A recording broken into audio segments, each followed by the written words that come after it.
Hello and welcome. Now let's talk about the most important component in the entire Docker architecture. And honestly, if you understand the Docker daemon, you understand how Docker really works behind the scenes. Up until now, we have been discussing Docker commands, right? Such as Docker run, Docker pull, Docker stop, Docker PS. But when I type Docker run Nginx, who downloads the image and who creates the container and starts the process? Have you ever wondered who actually performs these operations? Who manages the networking and who allocates the storage? The answer is Docker daemon. So the Docker daemon is the core service of Docker, and the process is called Docker D. So it is a daemon process, the main process that runs on your machine. It runs continuously in the background, waiting for requests. You can think of it as an engine of a car. When you press the accelerator, the engine performs the work, right? So similarly, when you execute Docker commands, the daemon performs the actual operations. So only whenever it gets the requests.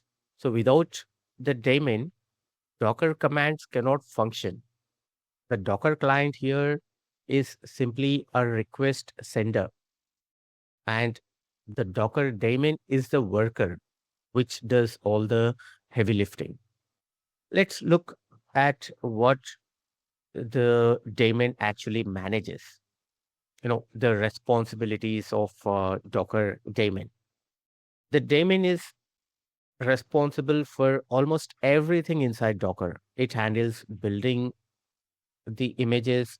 Let us say you execute a command, Docker build. The daemon reads the Docker file and creates an image.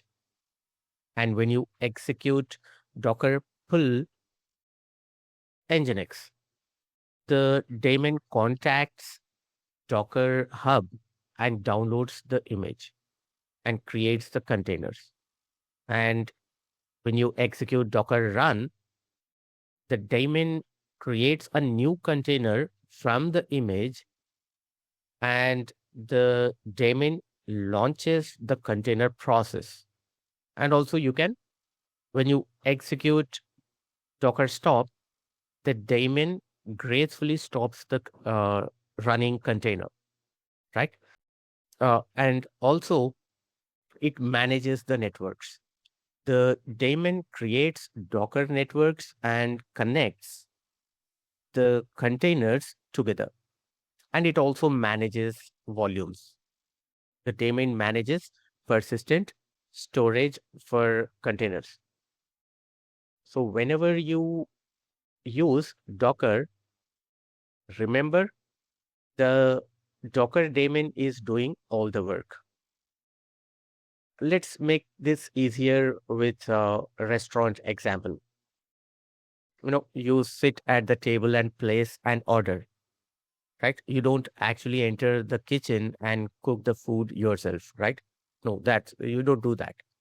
You simply place the order, the chef does the work. Docker follows the same concept as we have seen in the previous lecture. So here, let us align like a customer is Docker client and the chef is Docker daemon and the recipe is Docker image and the dish is Docker container and the cookbook library, let us say it is a Docker registry. The customer says, I want fried chicken. The waiter takes the order, the chef checks the recipe, the same chef gathers the ingredients and prepares the food. The food is served. Similarly, admins execute Docker run Nginx. Docker client sends a request, Docker daemon checks the image, Docker daemon again downloads the image if necessary. Docker daemon creates a container and Docker daemon starts the container and the container becomes available. So you see here, the admin only issued one command. Everything else was automated by the daemon process. Now let's see exactly what happens behind the scenes. Suppose I execute the same command, docker run nginx. You know, actually several steps occur in the background. The first one, client receives the command. I type docker run nginx. The Docker client receives the command. At this stage, nothing has been created yet. The client simply understands that the user wants to run an Nginx container. Step 2, the client sends a request to daemon. The Docker client forwards the request to the Docker daemon. So the client is asking, please create and start an Nginx container. And number 3, daemon checks local images. So the Docker daemon now checks its local image repository. It asks, do I really have the Nginx image? At this stage, there are two possibilities. Case 1, the image exists locally, and case 2, the image does not exist locally. Let's see both the scenarios. Case 1, image exists in the local repository. So if the Nginx image is already present, you can just type Docker images and you can see the existing images in the local repository.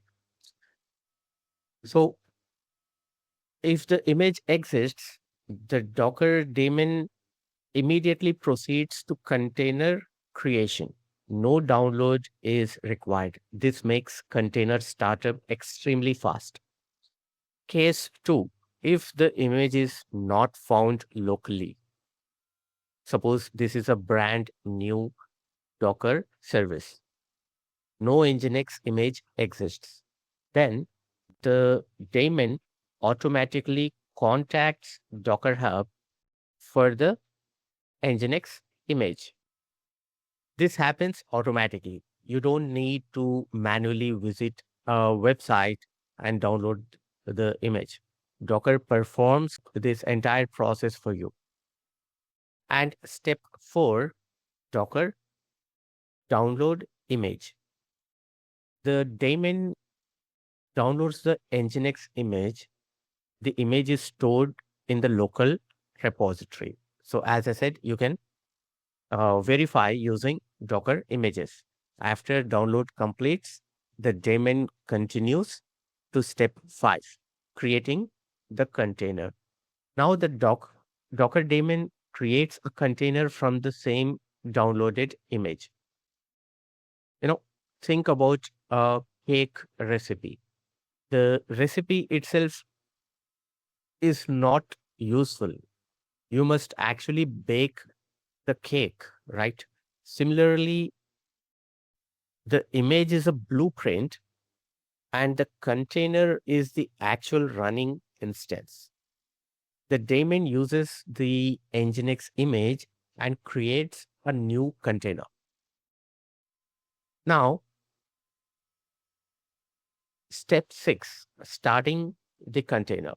Finally, the daemon starts the container process. Nginx begins running. The web server is now active.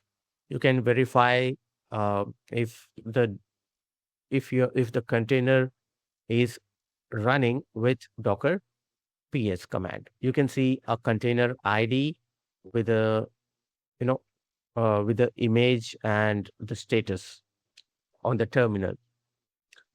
Now the container is operational, and if you let's put everything together here. You run a command docker run nginx. Docker client receives it and forwards it to Docker daemon, and Docker daemon checks local image. If it is found, then it directly creates a container and starts the container. If the image is not found in the local uh, repository, then Docker daemon contacts Docker Hub and downloads the image, and then it creates the container and starts the container. Now you can see the Nginx web server running. So this entire sequence happens within seconds. So as middleware admins, this concept becomes extremely important, right? Consider a traditional middleware deployment. For example, WebSphere, WebLogic, JBoss, Tomcat, anything. So traditionally, we had to install the operating system, install Java, install middleware, apply the fix pack, or apply the patch updates, and configure the domains and profiles, and configure the clusters, and deploy the applications. So this is the entire process when you work with a traditional middleware deployment. But with containers, you just pull the image, run the container, and the application is available. So the Docker daemon automates all the heavy lifting. This is one reason containers became extremely popular in the enterprise environments. So that would be all. See you in the next lecture.